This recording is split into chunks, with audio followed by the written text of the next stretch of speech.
Good afternoon. How are you, Kirk? I'm doing great, Sheldon. It's autumn here. It's one of my favorite times of year. And I was just outside just before this, outside the door, and picked this up. It just fallen off the tree. Nice. This is Nice. sugar maple, a leaf from a sugar maple. Here's another one I picked up. It's more red. And when you see stuff like the whole tree is just ablaze in orange and red and just gorgeous. So it's pretty hard not to be doing well when you see all your surroundings just ablaze in color like this. We our tree in our front yard is totally empty now. Oh, It it had all its leaves last Wednesday, and then we had a bit of a windy day, and it was just empty. And so thankfully, the wind blew it on our neighbor's yard. oh, And so the wonder if your privilege. neighbor feels as thankful as you do. And yeah, we did a big bonfire yesterday of some leaves and branches, did some pruning, and got everything all ready for winter. Hmm. So, yeah, fun Yeah, it's always times. sad to see the leaves go and just the naked trees. But even that has its own beauty, I find. Like here, the corn has not been harvested, so the corn is dry, it's rustling, Hmm. it's quite beautiful. And there's the wild geese that are flying south. And Hmm. even if the trees lose their leaves, there's still something, a sad beauty about it that I really Hmm. enjoy. I don't mind the September, October. When it starts hitting the November, December, January, February, that's when it gets a little bit more on the depressing side here as it gets super cold. But Yeah. it's that time of year, and But it then Christmas goes by. comes. And then Christmas comes. And then I find the longest haul of the year is after Christmas. Let's say January, February, and March. That gets tough slugging then. Hmm. Those long winter nights. But I find that if I do outdoor activities like snowshoeing, get out there, and it can still enjoyable. And I find that also it's a great time of year to have people over and good times in your house in the evening. A lot of Hmm. social stuff. Yeah, indoor stuff is not too bad in the winter here, Hmm. but man, getting to the other person's house is a little bit of a That can be tricky sometimes. messy And venture. sometimes it's okay getting to their house, but at the end of the evening, there's a full blown blizzard going on out there. Sometimes getting back home can be a little dicey. Yeah, I've been through a few of those over the years. Hmm. Before we get going, just want to remind people: hit the subscribe button, hit the little bell to be notified when we're going to go live, and don't forget to leave comments and stuff in the chat. We'd love to hear from you. Good conversations going on right now on a few of your older videos, Kirk. The Sabine one on free will is always a good one. I have a question because this came up a couple of times recently. The proof of whether there's a mind, does that fall on someone to make a positive proof, or does it fall on people to say no, it's impossible? Yeah, well, that's part of the discussion right now. But I would say normally the burden of proof lies on the person who is claiming something that is against what seems to be intuitively or patently obvious. So when it comes to having a mind, I think it's awful hard to argue we don't have a mind without actually using your mind in the argument. It's almost self-defeating. So I think it's patently obvious. Now, patently obvious doesn't necessarily mean it's true. I could say it's patently obvious that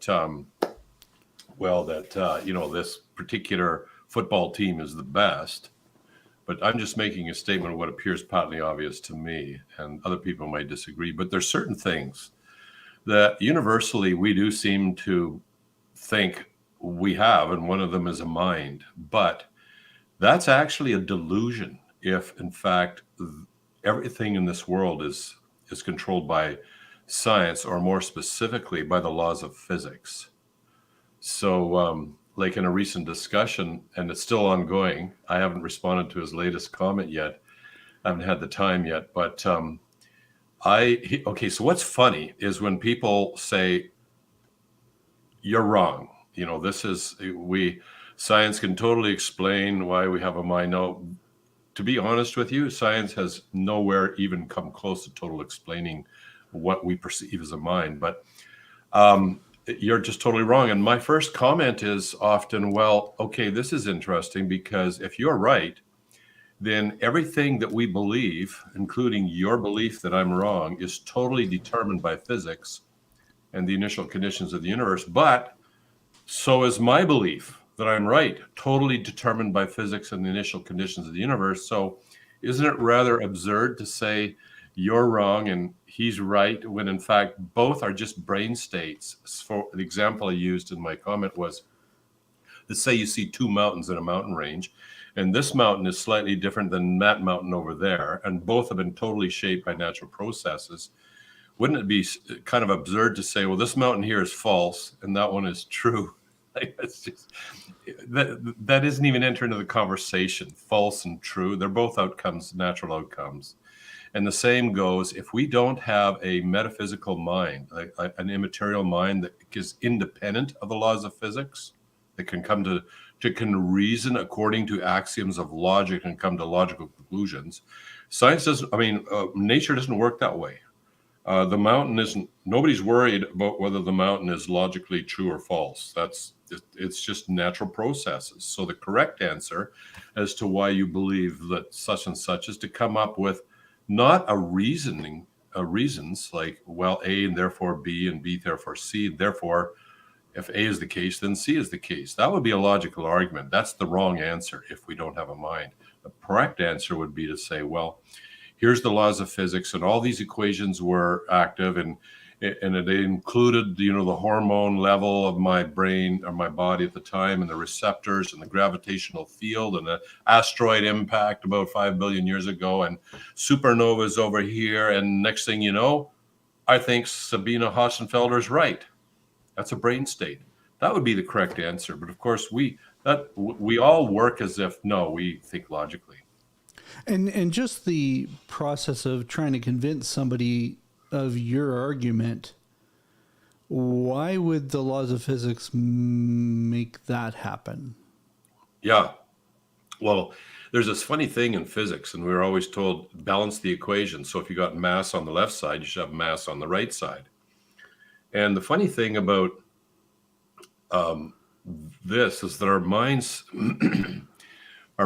like, where do these axioms of logic come from? How do we find out about that? Because physics, there's no like mass plus energy plus this axiom over here gives you this over here. No, it's just mass, energy, space, time.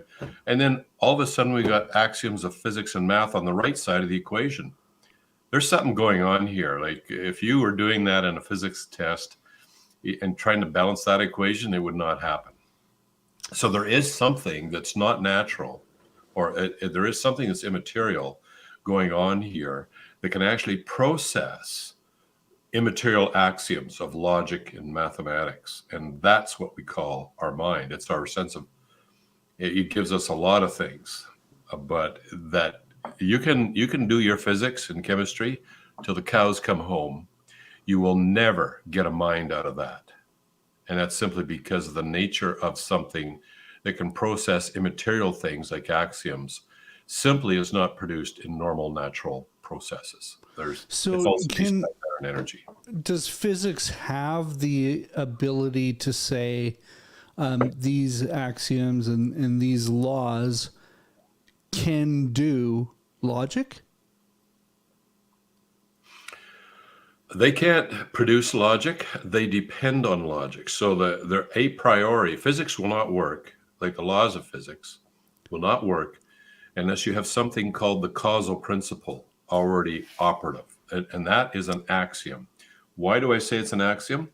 Because you cannot prove the causal principle without using the causal principle in your proof. And whenever you find yourself in a situation, or there may be a mistake you're making, so let's just set that aside. But usually If you have a basic principle that you try and prove and you realize I can't prove this without using the basic principle in my proof, then that basic principle is foundational. It's something you reason from, not to.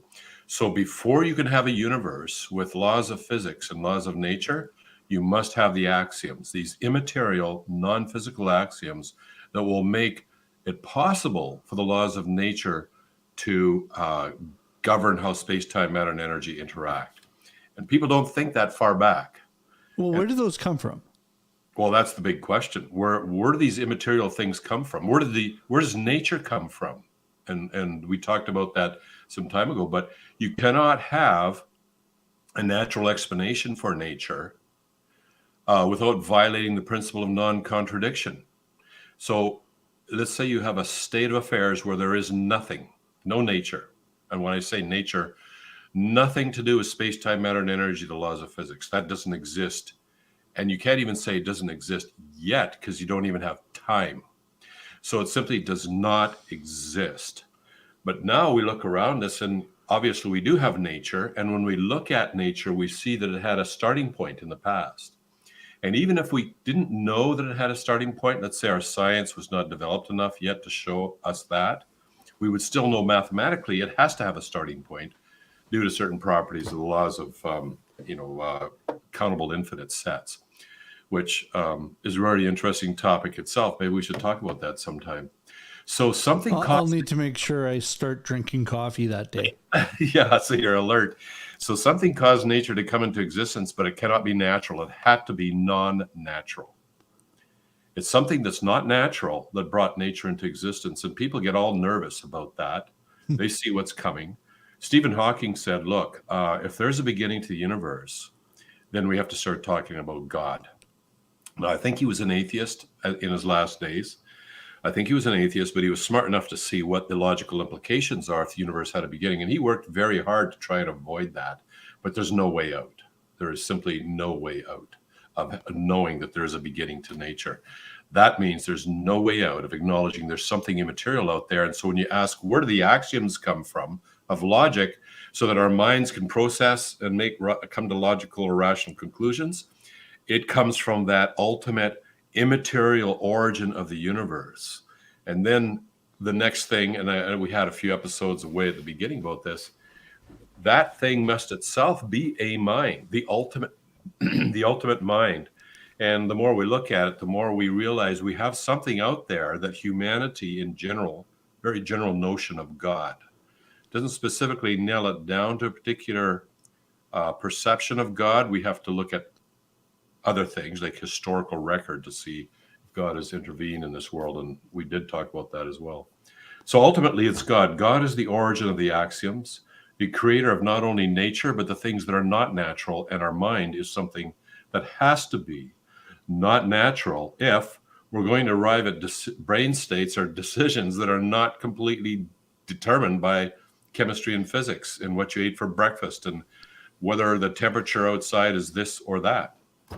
So if you're totally materialistic in your views and you've basically said there's nothing that can't eventually be proven by science, there can be no proof because science can't prove stuff that it cannot see. Well, the moment you say that science proves everything, you have now stepped outside the realm of science. You've made a philosophical assertion. You are saying a priori that science can prove everything, even though we know jolly well science has not explained everything. No, we got to be careful when we say explained, because a lot of people say, well, scientists have explained how, let's say, the full diversity of life arose and so forth. No, not actually really, because if you're looking at a scientific explanation, it must be testable, repeatable. We've not come up with anything that's testable and repeatable to explain that sort of thing. And this will be worth a few episodes itself. But what we have come up with are creative stories. So scientists will write creative scenarios and stories. And because a scientist came up with that, we think science has explained that. But no, all we have is science fiction if we cannot test it and it cannot be shown that's in a repeatable way. So There's a So lot of it's at a theory level at that point. Or is it even at a theory level? I suppose there's a point where theory begins to blend in with fiction. And theory and fiction are pretty much very similar until you can start to test them and either falsify the theory or verify it. But if you cannot do either, or if you consistently test it and you find that, oh man, we're falsifying this every time we try, then it moves from theory to for sure fiction.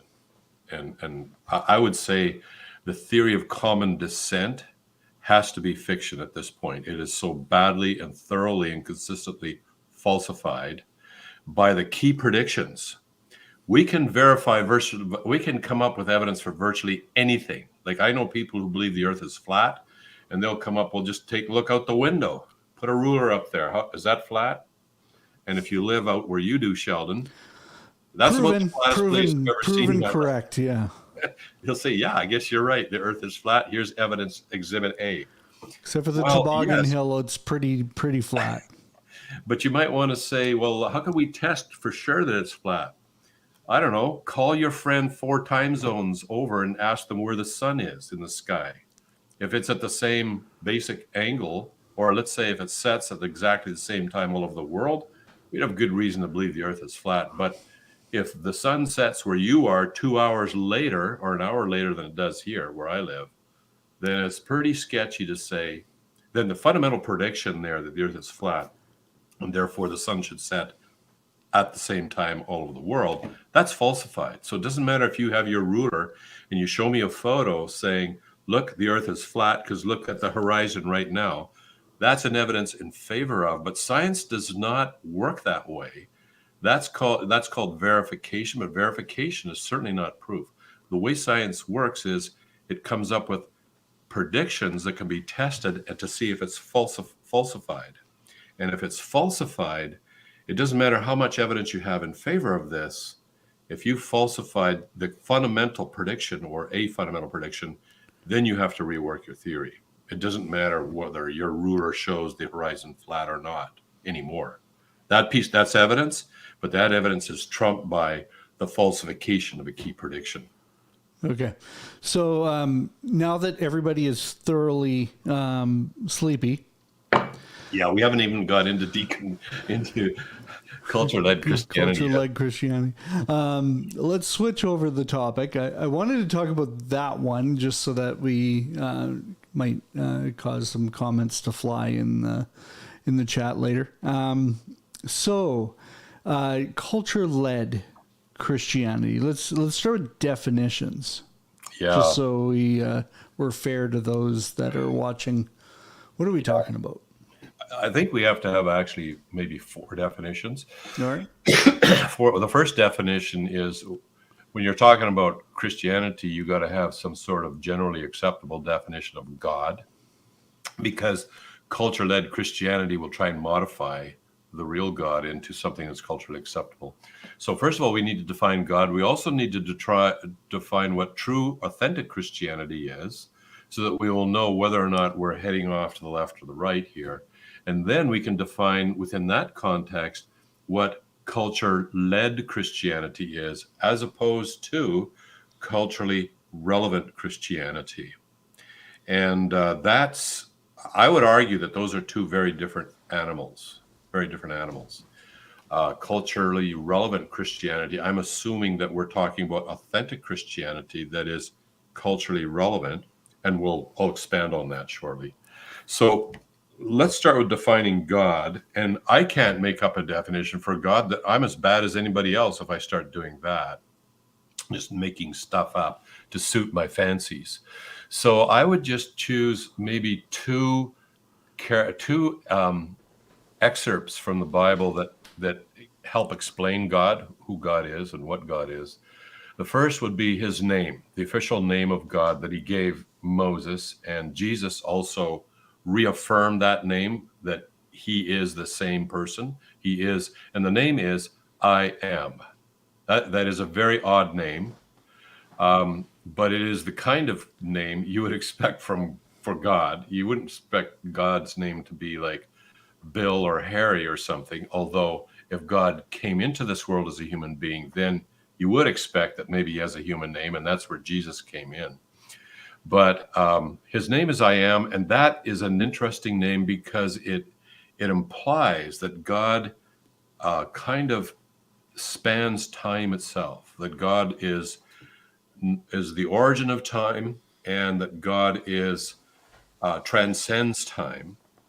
But it also implies that God is the foundation of truth. Now, why do I say that? Where do I get that from? From the word I am. It's truth. There's different definitions of truth, but one of them is the correspondence theory of truth, and that is this: a belief is true if and only if it corresponds to reality.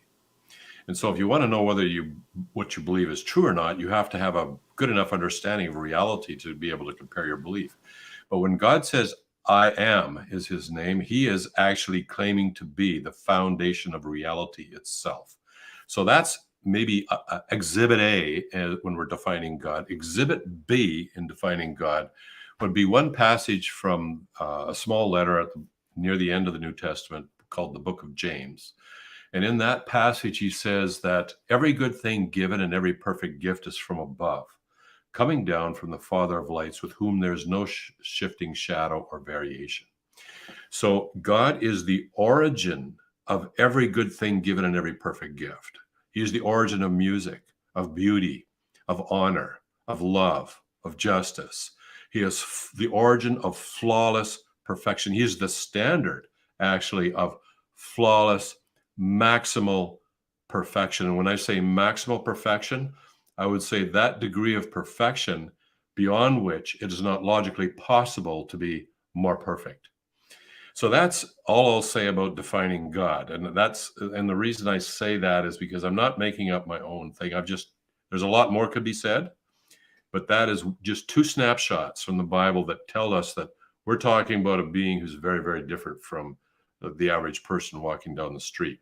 And that's relevant because when we talk about culture-led Christianity, there's often an unwritten, unspoken assumption that God should be like us to such an extent that we should be in a position to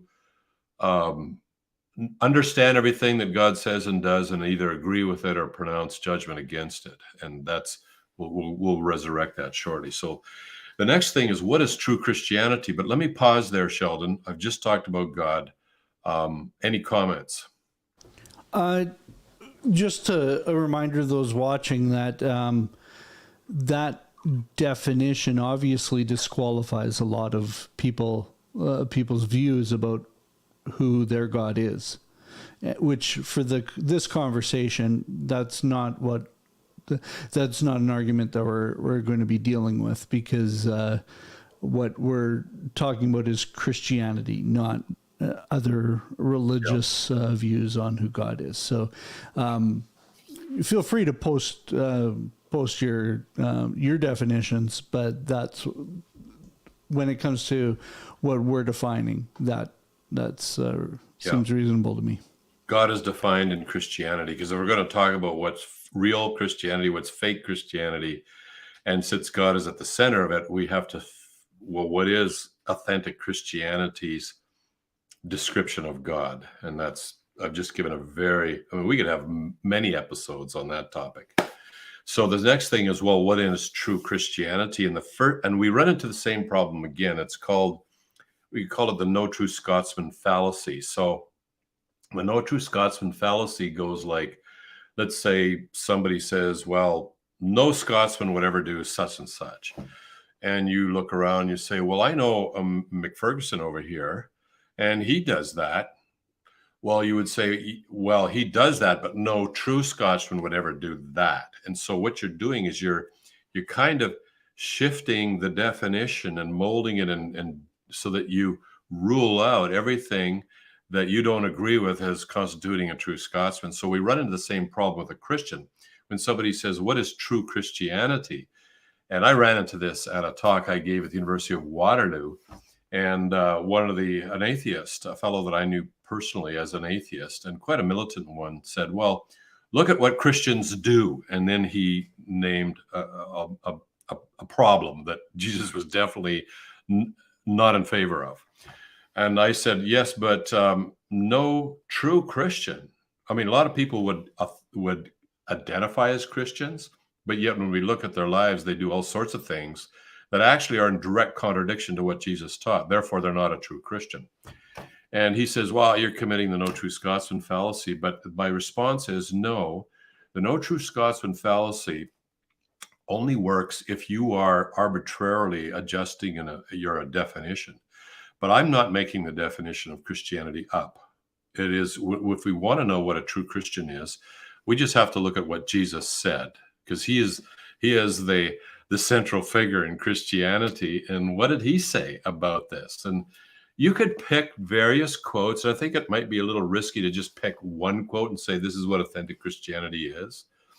But he basically said, if anyone wishes to come after me or to follow me, to be a follower of Christ, which is kind of like authentic Christianity, then he says, you must deny yourself daily, take up your cross and follow me.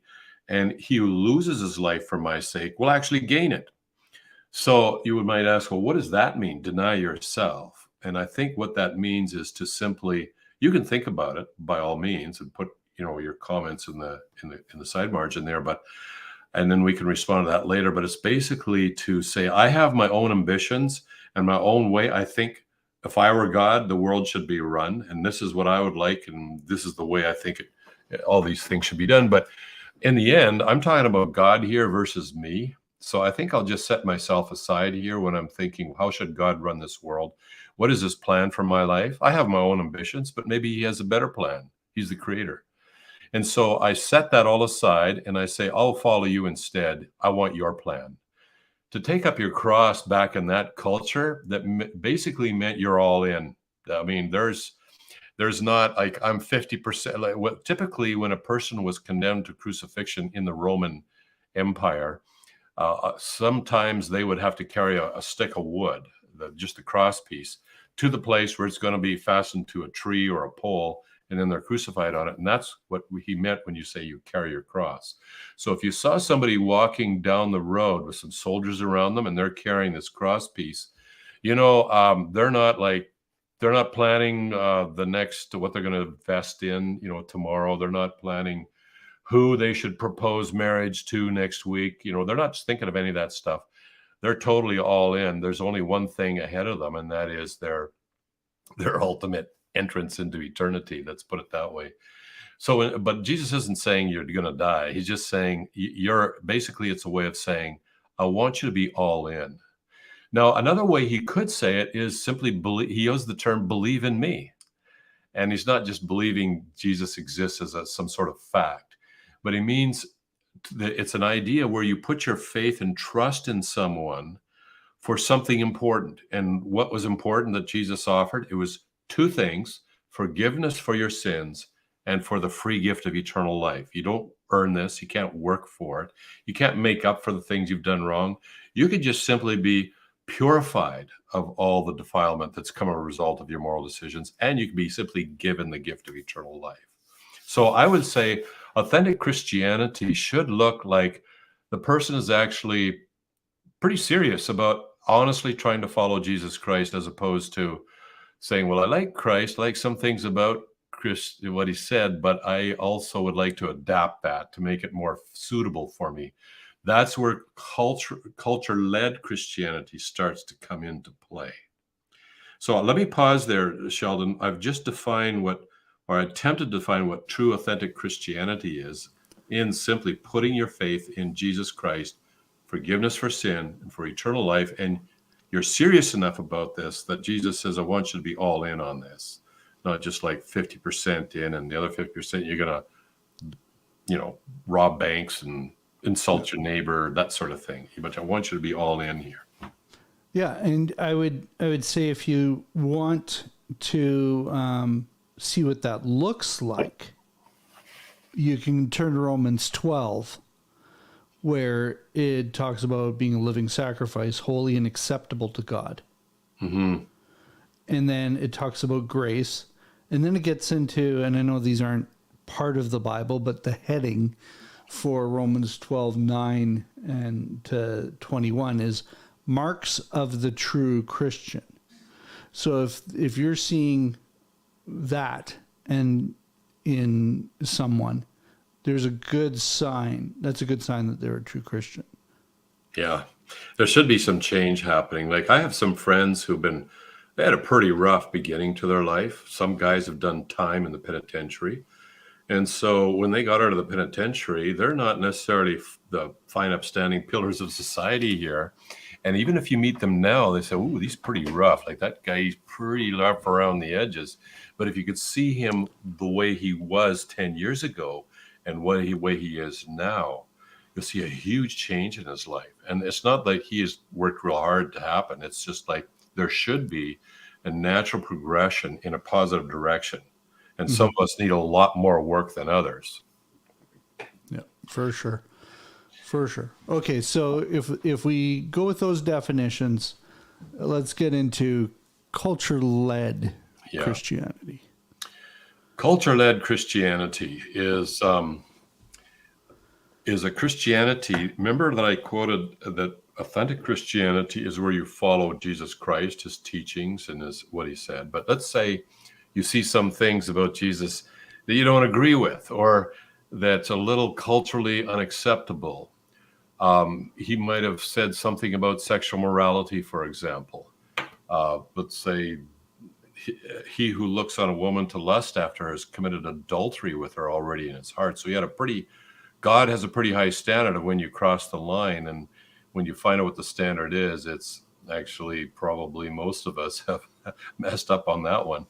So at some point in our life, now that should be happening in our life, that God does, that gradually fades away. But bottom line is this, is that culture-led Christianity is led by culture. When there's a conflict or even a discrepancy between what Jesus says and what culture finds acceptable, that then you modify your version of Christianity to make it acceptable to culture. So in the end, it's culture that's leading your version of Christianity and even your concept of God. So I find that many people today will say, it says in the Bible that God says this and that. Let's say Jesus talked quite a bit about hell, for example. Now, we need to know that there's a lot of controversy about hell. What is it actually like? Do we stay conscious forever or do you not? Whatever. That's a different question, but there's no question. There's no doubt that Jesus did talk about it. Now, that's culturally not that it doesn't really fly very well in our culture today, at least not in Western culture. So they would say, my God would never create a hell. And so what they have done is they've renovated God, or they've adjusted or tweaked God to suit the culture. My God would be this and that. And my God would, let's say, sexuality. There's a lot of controversy. We live in a very highly sexualized culture today. And there's huge pressure to make Christianity and God fit into what society finds acceptable when it comes to sexuality. And there's a whole ton of things there. And they would say, well, my God would never say that's wrong over here, or this should not be done. My God loves everybody, and he would embrace this full range of whatever the culture finds acceptable when it comes to sexuality. So there again, what a person has to do is revise what God says about these things and revise their notion of God. And all of that, when culture trumps what the Bible appears to say about God and Jesus Christ and Christianity, when culture trumps that, you are now entering a kind of Christianity, which I would call a false kind of Christianity. It's a custom-tailored Christianity that's culture-led. And so how do you know that you're starting to practice a culture-led version of Christianity? It's when you start reinterpreting what the Bible. See, the Bible, as you read it, it'll seem to say this, and there's always room for discussion, and there's controversy sometimes because it'll say, well, what about this passage and that over here? That's fine. We, as Christians who are followers of Christ, genuine, true Christians, they don't agree on 100% of everything. They understand certain passages differently, or maybe they're not aware of that passage over there, but that's different. An honest discussion about, well, what does this really mean? But when you start to reinterpret the scriptures in ways that, wow, you're really going a little past what normally anybody would do when they're reading any other book, then you got to start questioning, what's my motive here? Is it because this is actually not very clear? Or is it because culture is applying pressure to me to change what it says here? So I was at a big event at the University of Toronto a number of years ago, and they had, I think it was 4 or 5 different clergy people on the stage, members of the clergy from different denominations and branches of Christianity.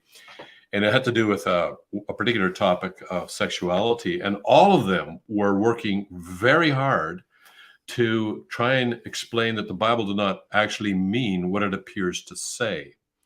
So the Bible doesn't actually mean what it appears to say. What it really means is, and then they would come up with their argument. And during the Q&A, one of the first people to their feet was a fellow from Eastern Europe, an atheist. And he said, it seems to me that you Christians have a problem with your Bible. If you have to work so hard to make it say the opposite of what it appears to say, why don't you just throw it away? And then this is a Q&A. So then the moderator turns to the clergy people on the stage for them to respond. And there was absolute silence. It was like the mic drop question. Absolute silence. It was very awkward. And finally, the moderator said, interesting. Any more questions? And then went on.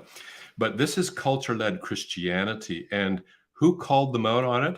It wasn't some true person who was really trying to follow Christ. It was an atheist.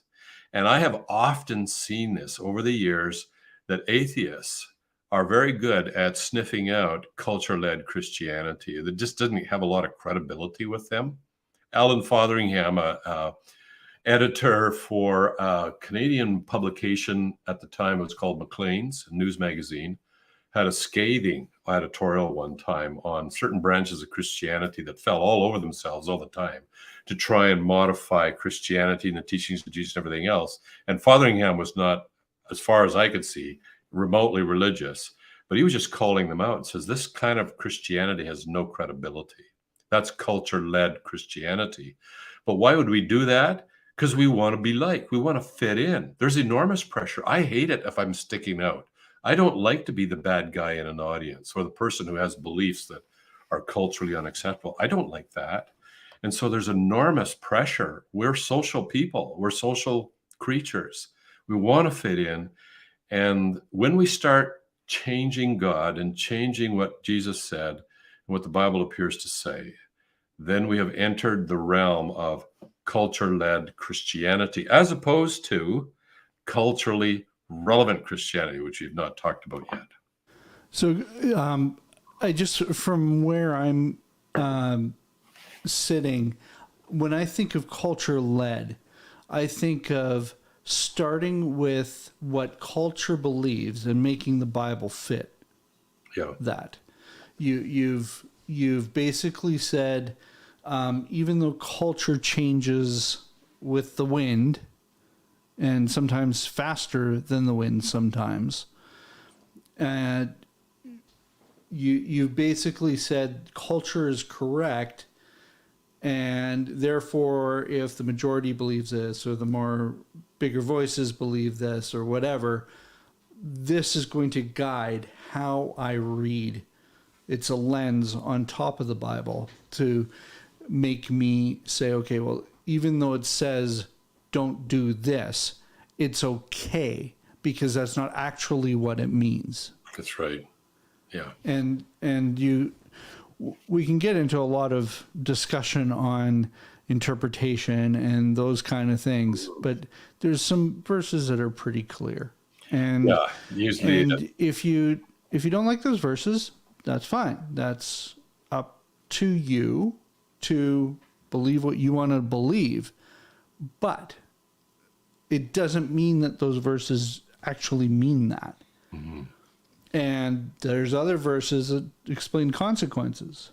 Mm-hmm. And We didn't write them. We didn't put them in there. In fact, they went a lot against the culture of the day when they were put in there.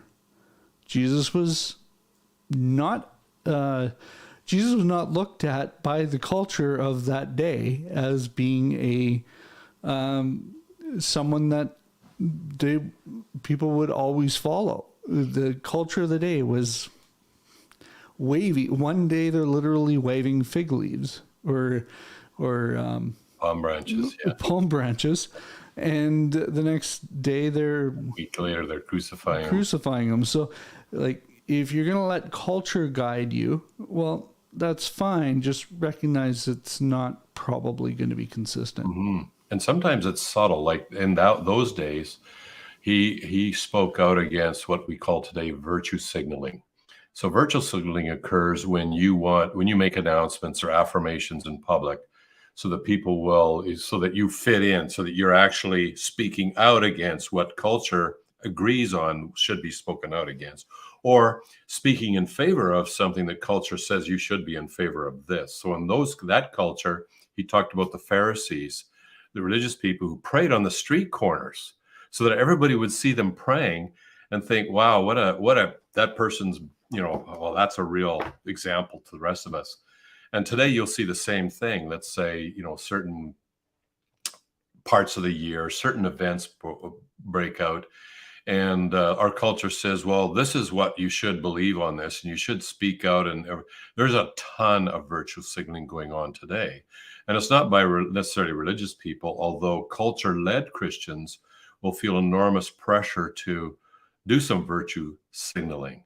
And that's not to say we shouldn't actually say something. So it creates a very awkward situation when this is really wrong over here, and somehow if I remain silent, they'll automatically assume I'm affirming that wrong thing. And so it creates a complex situation. There's one more thing I'll say about culture-led Christianity. Jesus basically summarized the top priorities or the top most important things of authentic Christianity as obedience of two laws that he gave. It's called the royal law later on. The first one is to love the Lord your God with all your heart, soul, strength, and mind. He says this is the great and foremost commandment. That is the greatest thing you will ever do. The highest priority you ought ever to have is to love God with all your heart. And remember how we define God, or what it tells us about it. He's the origin of every good thing given. So how could it not be the best thing in the world to love the one who's the origin of music and art and love and justice and honor? But the second command is to love your neighbor as yourself. And that could actually be a whole episode. What does that mean, to love my neighbor as myself? But let it suffice for now to say it's very much, Jesus basically told a parable that it summarized, paraphrase is, if they're a human being, they're your neighbor.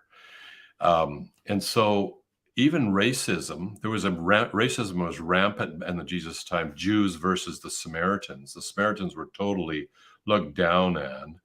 And Jesus he gave a parable about how your neighbor, he was talking to Jewish people, are actually the Samaritans over here. You're supposed to love them as you love themselves. So in a sense, he spoke against racism, but he spoke of it in the context of, who is my neighbor when you say, love my neighbor as myself? So who is my neighbor? So he actually did everything that Jesus did fell within those two commands. So culture-led Christianity, I have observed, will really major in the second command, love your neighbor as yourself. So they're very big on social justice. And but at the same time, I know for culture-led Christianity, the awkward thing is that authentic Christianity is big on social justice too, but their approach is very different. So they both have the common ground. There's huge need out here. This is the second highest priority. So authentic Christianity would say, this is the second highest priority. My highest priority is to love God, because loving God actually gives you the power to properly love and serve your neighbor. Whereas culture-led Christianity, the focus is on love your neighbor, often usually at the expense of actually loving God. So if you're too devout in your devotion to God, You don't often see that in culture-led Christianity. You'll see more social justice marches and protests and everything else, and you'll see culture-led Christianity involved in that. You'll see very little of them, say, often calling Jesus Christ, for example. They will say, I agree with or I affirm the teachings of Jesus.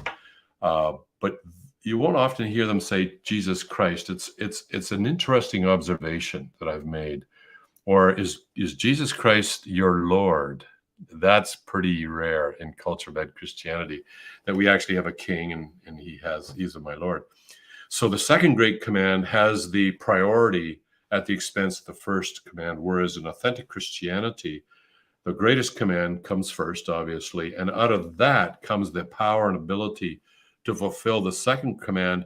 And how the two divisions of Christianity will do it really varies depending on whether you're fulfilling the first command or not. If not, then culture-led Christianity will be left with having to resort to the current theories in culture. Decolonize, for example, would be an example of how our culture thinks we can rectify some, or at least heal from some of the oppression that's happened in the past. So you want to and decolonization that's an interesting topic itself. What does that mean? There's a course at my local university here on decolonizing your cooking. And so it's a cooking course where you decolonize how you cook. I watched another video this week on decolonizing your mind. So how do you decolonize your mind? So it's a huge field for culture-led Christianity, but still authentic Christians will be interested in this because they both have the same common ground. Is there's a problem out here. Where they may differ is how we're going to meet this problem. And how Jesus dealt with the problem of his day is remarkably different from how our culture's theories are on how to deal with the problems today of the oppression of women and colonial thinking and colonization and oppression and pillaging of ethnic groups and racial discrimination. How Jesus dealt with that is very different from how we see our culture-led Christianity dealing with that. So let's switch. We've got about 10, 15 minutes left here. Let's switch into culturally relevant, because I think that this is a great space to look at when you get into that second command. So the first command, love your God, that is like, that should transcend no matter what the culture is saying.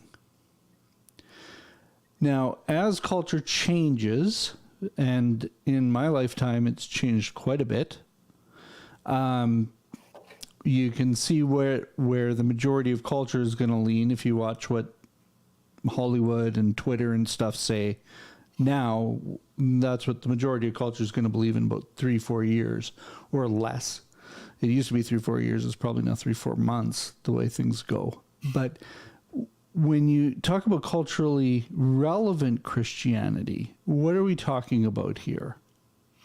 Yeah, well, how I would have answered that, how I answer it now is different how I would have done it, let's say, several years ago, and possibly how I answer that is a little different in the future. But several years ago, I would have said, well, for example, when I was a kid, you were expected to go to church wearing your suit and tie and so on and so forth. So there's certain traditions that you got to reassess here. Are these traditions actually hindering people or not? But I'll come back to that. But I think there's something more important here when we look at how did Jesus Christ carry out the second greatest command.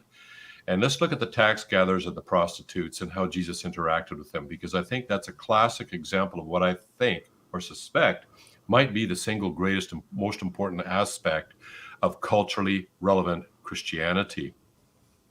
So Jesus, they actually loved him. We got like tax gatherers here. You might not, they're not quite like what we have today.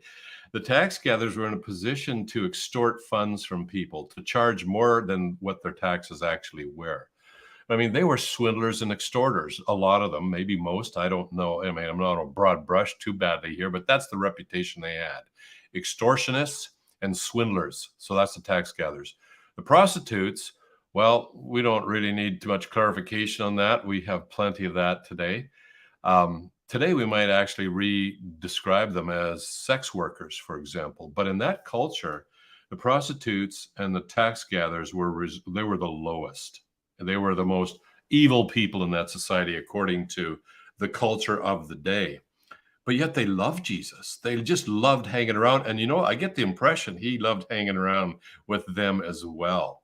So what is the heart, maybe the single most important thing about culturally relevant Christianity? And it is that people sense that you love them. They loved Christ. He did. Well, let me make this clear. He never affirmed extortion and swindling. Even the woman caught in adultery, he did not affirm cheating on, having sex with somebody else's wife or husband. He never affirmed that. He just says, go and sin no more. Don't do this. So he did not affirm swindling, did not affirm extortion. He did not affirm selling your body for money so that men can, use you to gratify their sexual urges. He never affirmed that. But they loved him and he loved them. And that is why I think the single most important thing in culturally relevant Christianity today is to actually love your neighbor as Christ loved the church, or love your neighbor at least as much as you love yourself. And what that means is that you have compassion, like you want the best for yourself. I don't feel fond about myself, but neither do I do things.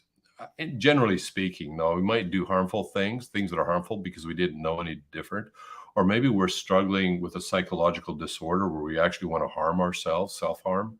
Okay, set that aside. But assuming you're of reasonable mental health, you don't want to do things that are destructive to you.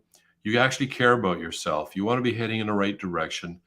And same with your neighbor. You have compassion for them. You actually care about them. You want what's best for them. And they can see this. You can't fake it. They can see it. Now, keep in mind, not everybody loved Jesus. There were people who simply resist Jesus and what he has to offer, and they hated him.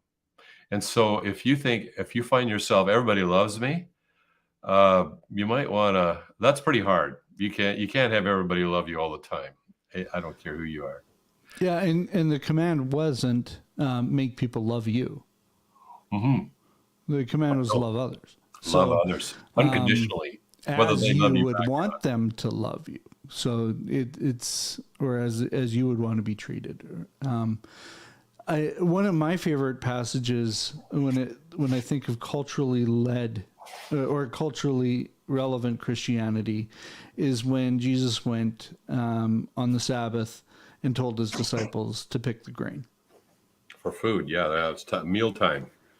And the Pharisees lost it, and he was pretty clear, like you need to eat. Yeah, and if you're sick, you need to get healed. So he did a lot of that on the Sabbath. Yeah, and I think he intentionally did a lot of things on the Sabbath just to make the Pharisees mad. Yep, to make a point. Because the Pharisees had put a bunch of laws in place to. I think their initial thinking was, if we break these laws, there's enough of a buffer between our law and the actual law. So if we put this other law in place, we've got a little bit of room to maneuver before we actually break a real law. And therefore, all we have to do is follow our laws, and then we don't even have to worry about God. Yeah. And that's another kind of Christianity I might call expectation-driven Christianity, where people make up all these extra rules. Jesus was not impressed with the extra rules people make up. That actually does not help. And especially the rule makers, they were, well, from Jesus' perspective, they were the worst in that culture. The worst. He saved his biggest sarcasm and anger for them. And little chats about hell for those hypocrites, the people who are making up the laws. And so this is where another aspect of culturally relevant Christianity is. First and foremost, it has to be devoted to the truth. You have to respect God enough to actually not reinterpret what he says to mean something totally different. Now, let me just say, how do you feel when you find out that you said something and somebody has deliberately reinterpreted that to mean something you did not at all mean. I feel disrespected. They did not respect me enough to just accept what I said at face value and operate on that basis. There's a huge disrespect that culture-led Christianity has when they reinterpret what God says to suit the culture. But authentic Christianity respects God enough, but they also respect God enough to realize that any laws I can make up, any rules that I make up to go above and beyond what Jesus or what the scriptures say, that's actually a disrespecting God. So, for example, a friend of mine was talking about Jesus and divorce, and Jesus says anyone who divorces his wife and marries another person, except for the case of immorality, so he put that exception clause in there. Jesus put the exception clause. It commits adultery. So basically, he's saying you don't be. There is an exception here. It's immorality or adultery. So my friend says, yeah, but it's better if you don't remarry, even if the other person has committed adultery. You still shouldn't marry. Well, my response was, so are you saying that you actually have a better rule than Jesus had? And he said, no, actually, you can see right there. No, that I don't want to go there. I don't want to claim I have better. But often the rules we make up that go above and beyond are part of another sort of culture-led Christianity that's maybe for a dead culture or for a very isolated culture. But they prohibit people, as they did in Jesus's day, from really experiencing what Jesus has to offer. They changed Jesus from a God who actually loves and cares for you and has this way of having a relationship with him through forgiveness of sin and eternal life. They changed that into a God who's a lawgiver. And that people, that's a different kind of God. Like there's no grace there. So we have to actually examine, if we want to be culturally relevant, we have to distinguish between man-made traditions and what Jesus actually said and what it actually teaches in the New Testament. Now, I caution people, don't only go with what Jesus said, because the whole Bible is God inspired, God breathed. So it's actually God speaking throughout. So for example, if I'm reading from one of Paul's letters, I most of the time will not say, well, Paul said over here. Well, no, it's actually the Holy Spirit speaking through Paul that says such and such or this and that. And if he wasn't, Paul says in some places, he says, I say, not God, I say this and that. But so he's very careful to distinguish that here. But culturally relevant Christianity must be willing to examine our traditions, man-made traditions, and say, this is not helpful anymore in this culture. This is actually keeping people away from Christ. I was actually in a church. My daughter goes to this church, and they actually have a coffee bar. I know that some people might get upset about this, but they actually have a coffee bar along the side of their, in the auditorium. Actually, they just rent a venue where they have wedding receptions. So it's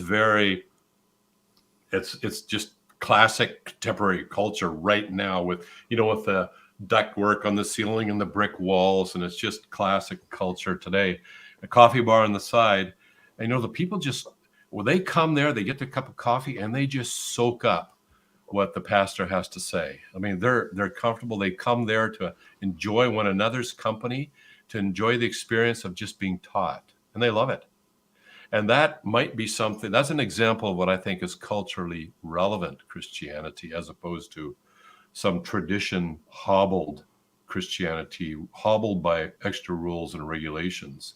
And they can be as far as what the official dress is. Like, I actually live in a community, and I don't want to say something too bad about the community, but they drive horses and buggies here, and they wear long black clothes.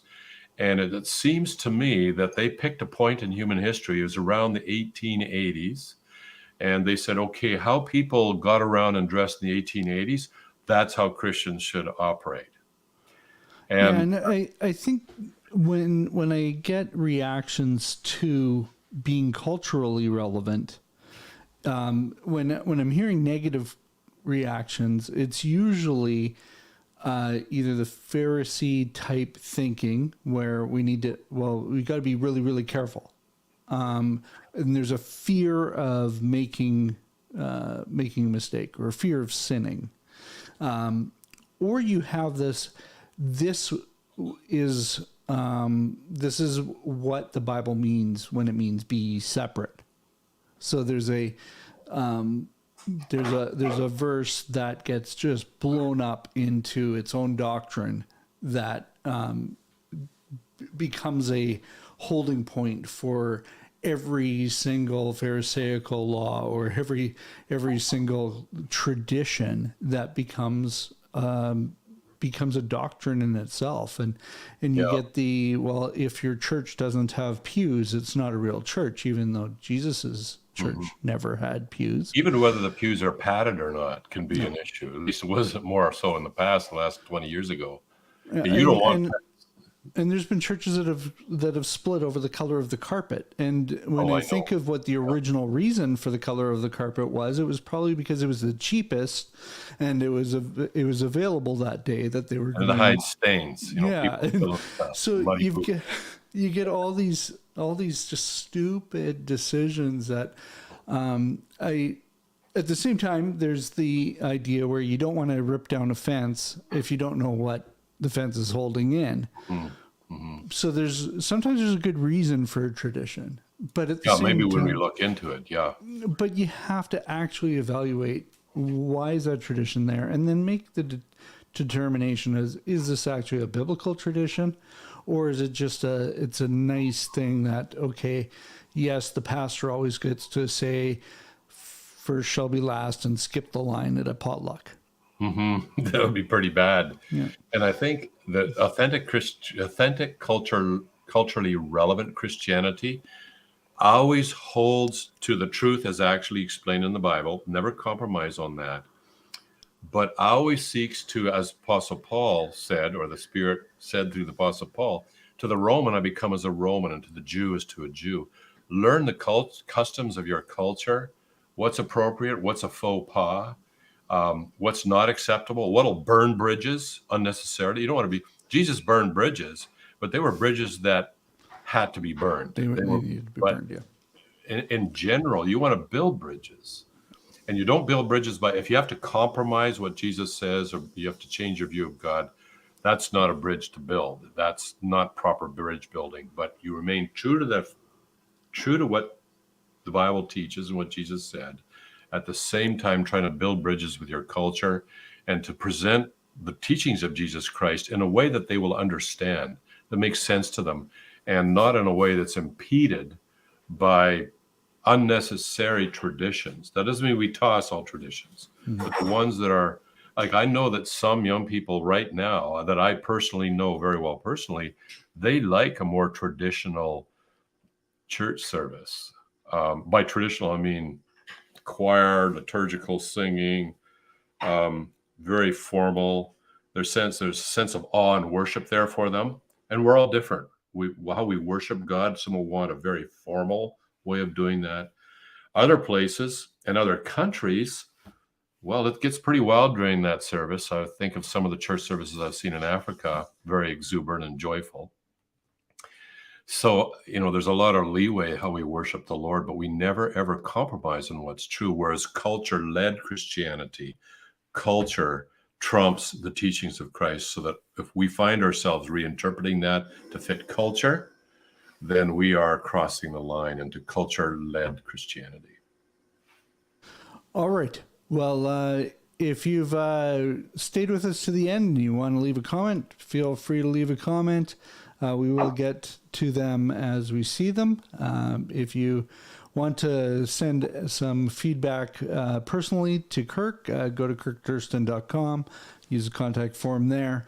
And don't be afraid of Kirk. He's actually really nice in the comments, and you can you don't need to be scared of him.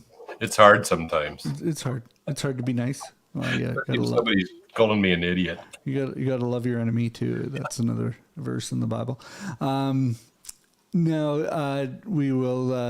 Are you around next week? Wednesday.